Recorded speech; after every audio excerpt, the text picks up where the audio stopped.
আমাদের অনন্য স্টোরি সকল প্রকার পার্ট গল্প দেখতে আমাদের চ্যানেলটি সাবস্ক্রাইব করে পাশে থাকা বেল আইকনটিতে ক্লিক করে অল নোটিফিকেশন অন করে দিন। কখনো ভাবিনি নিজের ভাবিকেই বিয়ে করতে হবে, কিন্তু পরিস্থিতির শিকার হয়ে বিয়ে করতে হয়েছে। এখন আমি ছাদে দাঁড়িয়ে আছি, একটু পরেই আমার বাসর। শুধু আমার না, আমার আর ভাবির। এখন তো ভাবি না, বউ। কিন্তু আমার চিন্তা হচ্ছে নীলাকে নিয়ে, আমার গার্লফ্রেন্ড, যাকে আমি প্রথম দেখায় ভালোবেসে ফেলেছিলাম, আর তারপর প্রেম। নীলা তো আমাকে তার জীবনের চেয়েও বেশি ভালোবাসে। নীলাকে এখন কি বলবো? নীলা কি মেনে নিবে সেটা? কি রে, এখনো দাঁড়িয়ে আছিস? রুমে যা। আম্মুর কণ্ঠে পিছনে ফিরে তাকালাম। তুই কি আপসেট? না, এটা তো আমার দায়িত্বের মধ্যে পড়ে। যা, রুমে যা। আমি ছাদ থেকে নিচে আসলাম, রুমের দরজার সামনে দাঁড়িয়ে আছি। কি করব ভাবতে পারছি না। সাহস জুগিয়ে দরজা ঠেলে রুমে ঢুকলাম। রুমে ঢুকে দেখলাম ভাবি জানালার পাশে বসে বাইরের দিকে তাকিয়ে আছে।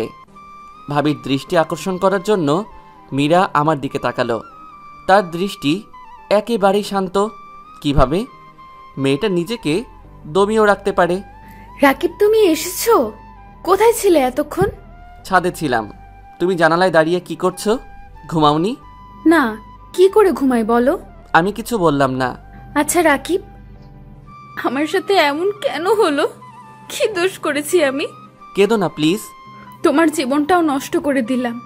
তুমি এখন নীলাকে কি জবাব দিবে? ভাবিকে আমি নীলার কথা শেয়ার করতাম। এতে তোমার কোনো দোষ নেই।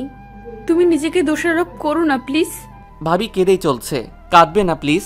যাও ঘুমিয়ে পড়ো, অনেক রাত হয়েছে। ভাবি বিছানায় গুটিসুটি মেরে শুয়ে পড়ল। আমি জানালার পাশে দাঁড়ালাম। ভাবিকে তো খুব ভালো করে সান্ত্বনা দিলাম।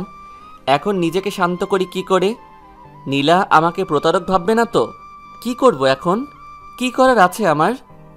জানালার পাশে দাঁড়িয়ে নীলার কথাই ভাবছিলাম। নীলা কি আমাকে প্রতারক ভাববে? কি করতে পারি আমি এখন? হঠাৎ কাঁধে কারো হাতের স্পর্শ অনুভব করলাম। পিছনে ফিরে তাকিয়ে দেখলাম জান্নাত। নীলার কথা ভাবছিলে? আমি মাথা নাড়ালাম। এখনো ঘুমাওনি? না, আমার ঘুম তো সেদিনই চলে গেছে, যেদিন থেকে নিশান নিখোঁজ। আজ 4-5 দিন থেকে নিখোঁজ। অনেক খোঁজাখুঁজির পরও পাওয়া যায়নি। জানি না কোথায় আছে ভাইয়া। আমি কিছু বললাম না। জানালার দিকে হয়ে বাহিরের দিকে তাকিয়ে রইলাম। আমাকে নীলার সাথে দেখা করিয়ে দিতে পারবে? আমি ভ্রু কুঁচকালাম। কেন? ভয় পেও না, আমি কিছু করব না। নীলাকে বুঝিয়ে বলবো। নীলা কি জানে? জানে না, হয়তো জেনে গেছে। ও, চিন্তা করো না, আমি বুঝিয়ে বলবো। তুমি আমাদের দেখা করিয়ে দিও। তারপর কিছুক্ষণ নীরবতা। তুমি ভাইয়াকে খুব ভালোবাসতে, তাই না ভাবি? ভাবি শুধু আমার দিকে তাকালো। চোখের পানিগুলো শেষ হয়ে গেছে। ভাইয়া নিখোঁজ হওয়ার পর ভাবি পুরো পাগল হয়ে যাচ্ছিল। আস্তে আস্তে স্বাভাবিক হয়েছে। প্রতিদিন রাতেই কাঁদতো বোধ হয়। সকালে চোখ দেখে বোঝা যেত। তোমার আর নীলার মাঝে আমি বাধা হয়ে দাঁড়ালাম, তাই না?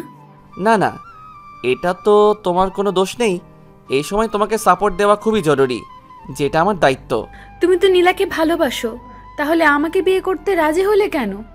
আমি কিছু বললাম না। তুমি চুপ থাকলেও আমার সেটা অজানা নেই। আমি প্রশ্নসূচক দৃষ্টিতে তাকালাম। আম্মুর কথায়। এটা একটা কারণ অবশ্য। আম্মু জান্নাতকে নিজের মেয়ে হিসেবে ধরে নিয়েছে। আর ভাইয়ার তো কিছু হয়নি, তাহলে ভাবিকে তার আব্বুর বাসায় যেতে হবে কেন? কিন্তু ভাইয়াকে তো খুঁজেও পাওয়া যাচ্ছে না। তাই ভাবিকে এখানে রাখার জন্য এটাই একমাত্র কার্য, আমার সাথে বিয়ে দেওয়া। আর এমন সময় ভাবির সাপোর্ট প্রয়োজন। ঠিক বললাম।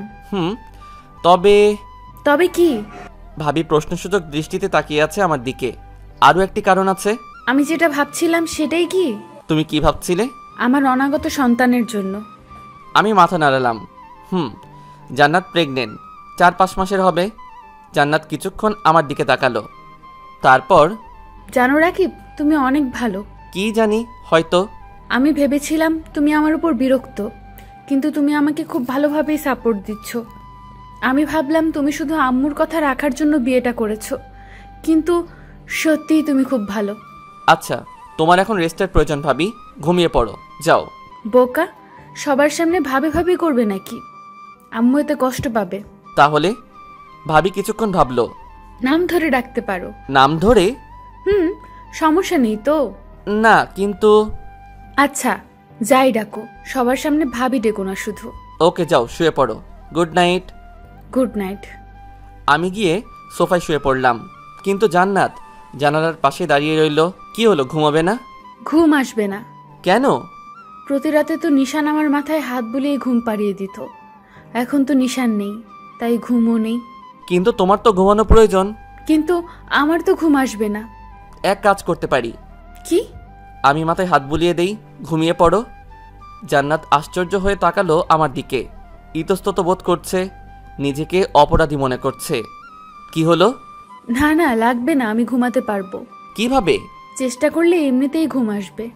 আমি সোফা থেকে উঠে জান্নাতের কাছে গেলাম। আমি জানি তোমার ঘুম আসবে না, চলো আমি মাথায় হাত বুলিয়ে দিচ্ছি। আমি জান্নাতের হাত ধরে টেনে বিছানার দিকে যেতে লাগলাম। জান্নাত অবাক হয়ে তাকিয়ে আছে আমার দিকে, কিছু বলতে পারছে না। আমি জান্নাতকে শুইয়ে দিয়ে মাথায় হাত বুলাতে লাগলাম। জান্নাত লজ্জায় চোখ বুজে নিল। জান্নাতের কেমন কেমন লাগছে। এতদিন নিশানের সাথে সংসার করলো, আর এখন তার আপন ছোট ভাইয়ের সাথে। ছি, নিজেকে অপরাধী মনে হচ্ছে জান্নাতের। জান্নাত ঘুমিয়ে গেলে আমি উঠে পড়ি, সোফায় গিয়ে শুয়ে পড়ি। ঘুমিয়েও পড়লাম। সকালে চোখ খুলে দেখলাম আপনারা ভিডিও দেখছেন কিন্তু লাইক কমেন্ট করছেন না।